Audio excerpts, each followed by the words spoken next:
All right, let's have a look at the Broncos. So in the 8 all year last year, they miss it. They have a winning season, but they do not make the 8. The big inclusion for them, obviously, is Reece Walsh, a continuation of the Adam Reynolds era up there at the Brisbane Broncos. No Tamare Martin, Tyson Smoothie, and Jock Madden, another couple to come in along with Reece Walsh. How do you see the Broncos playing in 2023? Yeah, it's going to be interesting to see what sort of mental scars linger from the back end of last year. They started the year really, really well and then fell away in a heat that you just don't see from clubs. And it's not like you can say they were injury ravaged. It was just poor performance, which cost them playing finals footy. So when they sit back and reflect on their year, at the start of the year, they would have taken that many wins. But then when you got to the halfway point, you're entrenched in the top 8. You think, okay, well, finals footy is now the part, and they just crumbled badly. It was embarrassing the way they finished the year. Why?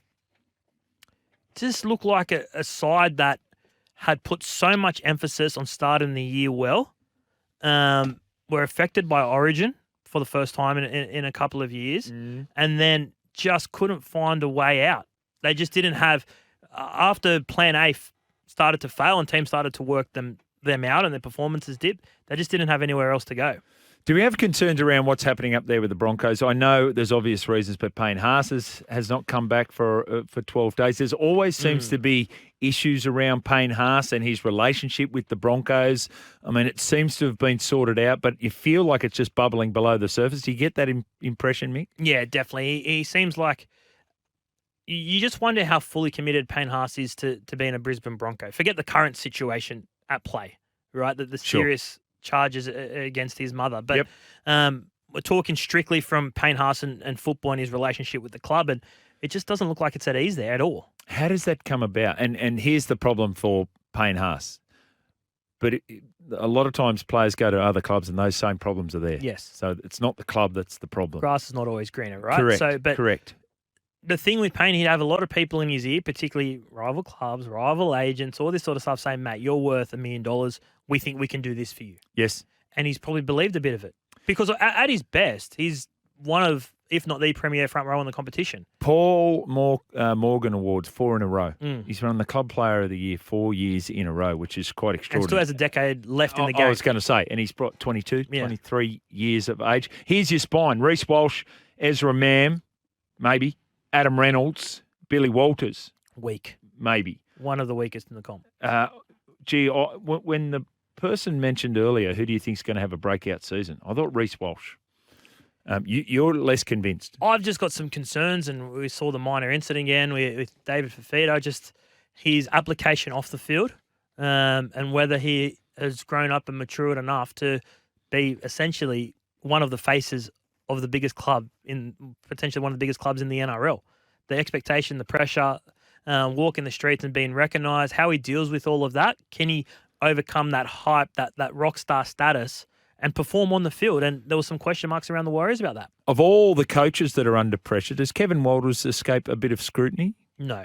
No? No, he's right in the thick of it. Yeah. I wouldn't put him at the top of the list, but he'd be top 4 under pressure. I think absolutely. The way they failed last year, the way that back end of the year undid a lot of the good work that he implemented at the start of the year. Yep. And it remains fresh in everyone's minds. It becomes a really, really volatile political situation, though, doesn't he? As a former favourite son with great support from the former players, Broncos, the past players there as well, and then you have a bit of success and then you just fall short of the semi-finals. As you say, you could mount a case to say, well, Kevy's done really well last year.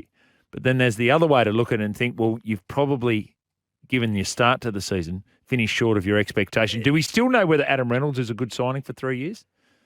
I think he's fine, but I think South Sydney made the right call. Can it be positive for both? It can. Both sides it can. Of course. It's like player swaps and that we've discussed. Both clubs can win. No, there doesn't have to be a loser in each deal. And I think South Sydney are comfortable with the decision they made, and there's no doubt when Adam Reynolds plays, and it's not just his impact on the field. I think we heard Tyson Gamble speak about the impact that Adam Reynolds was having off the field. Yes. And really leading the club and the playing group coaching and training. Them, do you mean? He did say coaching them, right. basically. Okay. But I was trying to be a bit more respectful. awful. But Why start now? You've had to go straight go at Phil Jake. So I did not have a go at Phil Jake. according to Dunny. But anyway, no. but what about this forward pack? Payne Haas, Thomas Flegler, Kurt Capewell, Jordan Ricky, Patrick Carrigan. It's their strength. And they got to find a way. Tony Staggs was a reflection of their year last year where he started really well, played himself into Origin, and they're not sighted for the back half of the year. Yeah. Selwyn Cobbo's health is going to be an interesting one as well. Because if you forget about that, let's go to the three-quarter line. Corey Oates, Herbie Farnworth, Katoni Staggs and Selwyn Cobbo. Yeah. Their problem is their key positions. Whether Reece Walsh can fulfill his talent, can Adam Reynolds play 20-plus games? Ezra Mann's a young guy on the improve, and what value do they really get out of their dummy half? Yeah. All right. What about the Bronx? Where have you got them? Outside the 8. Yeah, I've got them at 11th. Yeah, I'll probably have them around there. But again, it's one of those, like you say, anywhere from 6. I've got them outside my cluster. So I've got a cluster, and they'd be outside the cluster. Okay.